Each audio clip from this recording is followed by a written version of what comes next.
بسم اللہ الرحمن الرحیم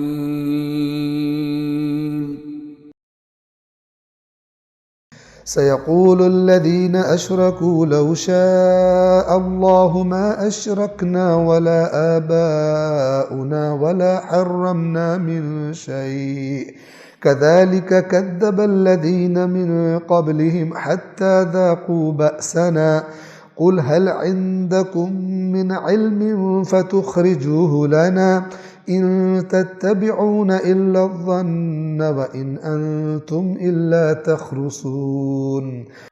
آیت نمبر 148 148 بہت اہم موضوع ہے اس آیت میں، پہلے اس کو توجہ سے سن لیں۔ یہ آیت عقیدہ جبر کے بارے میں بات کر رہی کہ خرابی خود کرو، اور کوئی پوچھے تو اگر اللہ چاہتا تو ہم نہ کرتے۔ اسلام میں بنو امیہ کے دور میں یہ خراب اور خراب کر دینے والا عقیدہ اس کا پرچار کیا گیا تاکہ لوگ بنو امیہ کی کرپشن پر اعتراض نہ کریں، کیونکہ جو کرا رہا ہے اللہ کرا رہا ہے۔ امام حسین کو قتل کس نے کرایا؟ اللہ نے۔ اللہ کی مرضی کے بغیر پتہ بھی ہل سکتا ہے؟ توبہ توبہ، نہیں ہل سکتا، تو بس پھر امام حسین کیسے قتل ہو گئے؟ اللہ نے کرایا۔ اللہ کی مرضی کے بغیر پتہ ہل سکتا ہے؟ نہیں ہل سکتا، تو یزید پھر تخت پہ کیسے بیٹھ سکتا ہے؟ بالکل بالکل، سبحان اللہ، بڑی بات کیسے کرتے ہوں گے؟ بے شعوروں کی طرح جو واہ واہ کر داد دیتے رہتے ہیں ایسے کرتے ہوں گے۔ داد دے دے کے امام حسین کے قتل کو بھی جسٹیفائی کر دیا اور ایک فاسق و فاجر کی حکومت کو بھی جسٹیفائی کر دیا۔ آج تک مزہ لے رہی ہے امت اسلام ان غلط جسٹیفیکیشنز کا اور ان غلط چیزوں کو صحیح کرنے کا۔ آج بھی بعض افراد ایسے ہیں امت میں، بعض گروہ کے جو جبر کے قائل، جو کروا رہا ہے اللہ کروا رہا ہے، ہمارے بس میں کچھ بھی نہیں۔ قرآن کو اگر آپ دیکھیں تو یہی بات مشرک کر رہے ہیں، قرآن بتا رہا ہے۔ تو جس بات کی قرآن مذمت کر رہا ہے تم نے اسے عقیدہ بنا لیا، پھر کیا کہیں گے؟ ہم نہیں سمجھ سکتے قرآن کو، بزرگوں نے جو سمجھا نا وہی کہیں گے۔ یہ ہے بزرگ پرستی۔ بزرگوں نے بنو امیہ کے اگر سکے کھا کے کہہ دیا کہ عقیدہ جبر ہے، اب قرآن کی آپ 1000 آیت لے آؤ، کہیں گے ہم ہماری اوقات ہی نہیں ہے، ان کا فہم قرآن اتنا زبردست تھا، تم 2 ٹکے کے لوگ تم کہاں سے سمجھو گے؟ اس طرح اللہ کی کتاب پر، اس ہدایت کے چراغ پہ ظلم کرتے ہیں، اپنا بھی بیڑا غرق کرتے ہیں اور اپنے اندھے پیچھے چلنے والوں کا بیڑا بھی غرق کرتے ہیں۔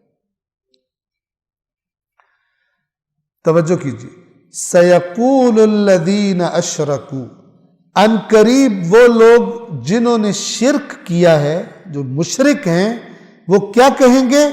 وہ کہیں گے لَوْ شَاءَ اللَّهُ، اگر اللہ چاہتا، مَا أَشْرَكْنَا وَلَا آبَاؤُنَا، نہ ہم شرک کرتے نہ ہمارے آباء و اجداد شرک کرتے۔ اپنے تصور سے میں کہہ رہا ہوں کہ رسول اللہ سے کہتے ہوں گے سب کچھ اللہ کرتا ہے نا، ہر چیز اللہ چلا رہا ہے، اللہ کی مرضی سے ہوتا ہے۔ جی بالکل ایسا ہوتا ہے۔ بس پھر اگر اللہ چاہتا تو نہ ہم شرک کرتے نہ ہمارے آباء و اجداد شرک کرتے، لہٰذا ہمیں تم نہ روکو، اللہ کروا رہا ہے ہم سے۔ یہ ہے عقیدہ جبر۔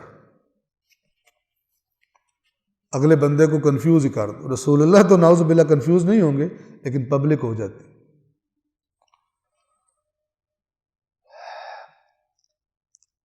ان قریب یہ مشرک کہیں گے کہ اگر اللہ چاہتا تو نہ ہم شرک کرتے نہ ہمارے باپ دادا، وَلَا حَرَّمْنَا مِنْ شَيْءٍ، اور یہ جو آپ کہہ رہے ہو کیوں تم نے اسے حرام کیا، ہم نہ حرام کرتے کسی چیز کو اگر اللہ نے چاہا ہوتا تو۔ یہ جو ہم کر رہے ہیں، ہم مشرک کر رہے ہیں، ہمارے آباء و اجداد نے کیا، ہم کہہ رہے ہیں یہ حرام ہے یہ حلال ہے، سب اللہ کروا رہا ہے۔ کرو خود، ڈال دو اللہ پر، اللہ تعالیٰ کروا رہا ہے۔ اب دیکھیں قرآن ان کو جواب کیا دے رہا ہے، اس عقیدہ رکھنے والے سب کو جواب ہے۔ كَذَلِكَ كَذَّبَ الَّذِينَ مِن قَبْلِهِمْ، اسی طرح ان سے پہلے والوں نے بھی جھٹلایا ہے۔ یعنی اسی طرح کے بہانے، یہ کوئی نئے نہیں ایجاد کر رہے بہانے، ان سے پہلے بھی جو انبیاء کی بات نہیں ماننے والے تھے وہ بھی اسی طرح کی بیہودہ باتوں سے جھٹلاتے تھے، بیہودہ دلائل سے۔ کب تک جھٹلاتے رہے؟ حتی ذاقوا بأسنا، یہاں تک کہ انہوں نے ہمارا عذاب چکھ لیا، پھر تب ان کو پتہ چلا کہ یہ کام غلط تھا۔ اگر اللہ کروا رہا ہوتا تو پھر اللہ پکڑتا نہیں۔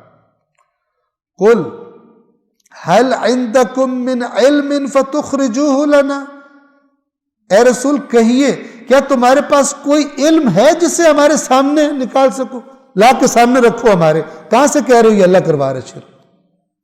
کیونکہ اللہ نے تو رسول کو بھیجا اس لیے کہ شرک سے روکے، خود کروا رہا ہوں، ایسا ہوتا ہے۔ اب خدا کہہ رہے گی کس کے پیچھے چل رہے ہیں؟ ان تتبعون الا الظن وان انتم الا تخرصون، تم لوگ تو صرف گمان کے پیچھے چلتے ہو اور تم تو صرف غلط قیاس آرائیاں کرتے ہو۔ تخرصون جھوٹی بنیادوں پر گھڑی ہوئی باتیں، اندازے قیاس آرائیاں تم کرتے ہو، یقینی اور علمی بات تمہارے پاس نہیں ہے کہ تم نے خود چیزیں گھڑ لی۔ اللہ العلی العظیم۔